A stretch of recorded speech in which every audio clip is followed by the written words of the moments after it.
सोमवती अमावस्या चला लवकरच येत आहे. तर वार सोमवार आणि 13 जुलै या दिवशी असणार आहे सोमवती अमावस्या. ज्या दिवशी सोमवती अमावस्या येते किंवा सोमवारी ज्या दिवशी अमावस्या येत असते त्या दिवशी योग बनत असतो सोमवती अमावस्याचा. तर बघा, अमावस्या 6 वाजून सायंकाळी म्हणजे संध्याकाळी 6 वाजून 50 मिनिटांनी अमावस्या चालू होणार आहे आणि दुसऱ्या दिवशी मंगळवारी दुपारी 3 वाजून 14 मिनिटांनी ही अमावस्या संपेल. तर या दिवशी आपल्याला कोणते उपाय करायचे आहेत जेणेकरून आपल्या आयुष्यात आनंद साधेल आणि ज्या आपल्या आयुष्यातील सगळे दुःख मिटतील आणि ज्या काही अडीअडचणी असतील आपल्या घरातील त्या जर आपल्याला संपवायच्या असतील तर बघा, ही अमावस्या खूप महत्त्वाची आहे. आणि त्यातली त्यात आद्रा नक्षत्र येत आहे. हे आद्रा नक्षत्र श्री आपल्या शिव भगवानांना समर्पित असे आहे. बघा, या दिवशी जेवढे आपण पुण्यकर्म जप तप दान धर्म करू आद्रा नक्षत्रामध्ये, त्या दिवशी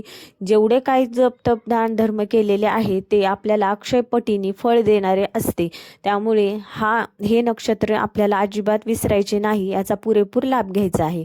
तर बघा, सगळ्यात महत्त्वाचं आहे सोमवती अमावस्येच्या दिवशी आपल्याला कोणते उपाय करायचे आहेत. सगळ्यात महत्त्वाचा उपाय आहे, तुम्हाला पिंपळाच्या झाडाला विसरायचे नाहीये. बघा, संध्याकाळच्या टायमिंगला तुम्हाला 4 मुखी म्हणजे चौमुखी दिवा, तुपाचा दिवा किंवा मोहरीच्या तेलाचा दिवा तुम्हाला पिंपळाच्या झाडाला लावायचा आहे. जेणेकरून जे काही राहू ग्रह किंवा राहू केतूची दशा असेल आपल्या मागे ती संपून जाईल आणि आपल्या आयुष्यातील जे काम लांबणीवर पडतात किंवा आपल्या इच्छा पूर्ण होत नाहीत त्या गोष्टी आपल्या आयुष्यातील संपून जातील आणि आपल्या आयुष्यातील दारिद्र्य मुक्त होऊ आपण. बघा, दारिद्र्य मुक्त होण्यासाठी किंवा लक्ष्मी प्राप्तीसाठी हा उपाय खूप महत्त्वाचा आहे.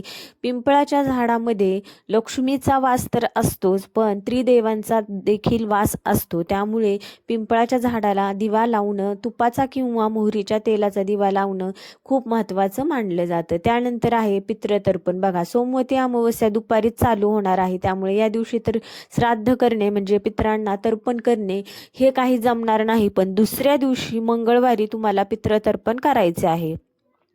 ते कसे करायचे? गीतेचा 7वा अध्याय लावायचा. या आधीच्या व्हिडिओमध्ये मी भरपूर वेळेस सांगितलेलं आहे की पितृतर्पण कसे करायचं आहे. बघा, एका तांब्याच्या लोट्यामध्ये तुम्हाला जल घ्यायचे आहे. त्याच्यामध्ये थोडेसे काळे तीळ टाका आणि तुळशीचं पान असेल तर त्याच्यात एक तुळशीचं पान घाला आणि गीतेचा 7वा अध्याय म्हणा किंवा ऐका. यूट्यूबला जर तुम्ही लावून दिला तर तरी देखील होऊन जाईल. तुम्हाला तेवढेच फळ प्राप्त होणार आहे. आणि गीतेचा 7वा अध्याय संपल्यानंतर ते दक्षिण दिशेला जल तुम्हाला समर्पित करायचे आहे आणि पितरांना म्हणायचं आहे, हे पितरांनो, पितृदेवतांनो, मी तुमच्यासाठी हे गीतेचा 7वा अध्याय केलेला आहे आणि हे सगळे पुण्य मी तुम्हाला समर्पित करतो. हे जल मी तुम्हाला समर्पित करतो, अर्पित करतो. तुम्ही संतुष्ट व्हा, संतुष्ट व्हा, संतुष्ट व्हा असे 3 वेळेस म्हणा आणि ते जल अर्पित करून द्या दक्षिण दिशेला तोंड करून. ठीक आहे. त्यानंतर आहे ना, सगळ्यात महत्त्वाचा उपाय असतो, अमावस्येच्या दिवशी आपल्याला दारामध्ये दोन्ही साईडनी किंवा दोन साईड असतात उंबऱ्याच्या, तुम्हाला तुपाचा किंवा मोहरीच्या तेलाचा दिवे लावायचे आहे संध्याकाळच्या टायमिंगला. आणि त्याच नंतर पितरांना सुद्धा संध्याकाळच्या वेळेला तुम्हाला तुपाचा दिवा समर्पित करायचा आहे. पितरांच्या नावाने एक दक्षिणेला तोंड करून तुम्हाला दिवा लावायचा आहे. ठीक आहे. आणि ह्या अशा गोष्टी केल्या तर बऱ्याच गोष्टी आपल्या आयुष्यातील दुःखद गोष्टी ज्या असतात किंवा ज्या अनाठायी गोष्टी घडणाऱ्या असतात भविष्यात, त्या गोष्टी बऱ्यापैकी कमी होतात आणि आपल्या पण आयुष्यातील जे दुःख कष्ट आहे ते मिटतात. बघा, आयुष्यामध्ये आल्यानंतर जीवनात खूप दुःख असतात. प्रत्येक जण काही ना काही सुख दुःख भोगण्यासाठी इथे आलेला आहे.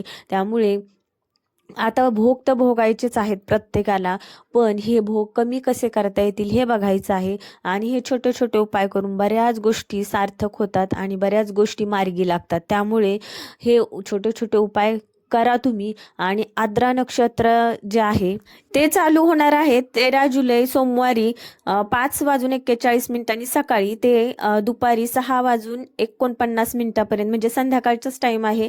या वेळेमध्ये आद्रा नक्षत्र चालू होईल. बघा, आद्रा नक्षत्रामध्ये जे काही तुम्ही प्रणवची जप कराल, प्रणव म्हणजे काय तर ओम ओम असा जप जेव्हा कराल ना, ते तुम्हाला अक्षय फलदायी ठरणार आहे. कारण बघा, आद्रा नक्षत्र हे शिव भगवंतांना समर्पित आहे. आणि या वेळेमध्ये तुम्ही जेव्हा हे प्रणवचा नाद कराल, प्रणव म्हणजेच ओम असा नाद कराल, तेव्हा तुम्हाला त्याचा ते जप केल्याचा दुप्पट तिप्पट त्याला फायदा होईल, म्हणजेच अक्षयपटीने. बघा, क्षय आणि अक्षय याच्यामध्ये खूप जमीन आसमानचा फरक आहे. क्षय म्हणजे अति नीच पातळीला जाऊन, आणि अक्षय म्हणजे जन्मोजन्मी आपल्या सोबत राहणारे फळ आपल्याला मिळेल. त्यामुळे हे जे आहे मी तुम्हाला सांगत आहे ते उपाय नक्की करा, आणि शिव आराधना करायला अजिबात विसरू नका, कारण हे नक्षत्र भगवान श्री शिव भगवंतांना समर्पित आहे. त्यामुळे ओम बघा, ओम याच मंत्राचा जप नाही करायचा आपल्याला. तुमची जी इच्छा असेल, बघा, ओम नमो भगवते वासुदेवाय असा जरी जप केला ना आपण, तरी त्याच्यामध्ये ओम आहे. त्यामुळे कोणताही जप केला तरी त्याच्या आधी ओम हा प्रणव त्याला जोडा आणि मग जप करा. त्याचे अक्षय अक्षय अक्षयपटीने फळ तुम्हाला प्राप्त होईल. तर चला, बघा, अमावस्याची तुम्हाला संपूर्ण मी माहिती दिलेली आहे. आजची माहिती तुम्हाला कशी वाटली तुम्हाला नक्की सांगा, तुम्ही कमेंट करून सांगा. आणि कमेंट बॉक्समध्ये ओम नमो भगवते वासुदेवाय लिहायला विसरू नका. आणि भेटूयात नंतर अशाच एका नवीन माहितीसह नंतरच्या व्हिडिओमध्ये. तोपर्यंत धन्यवाद. श्री स्वामी समर्थ. रामकृष्ण हरी.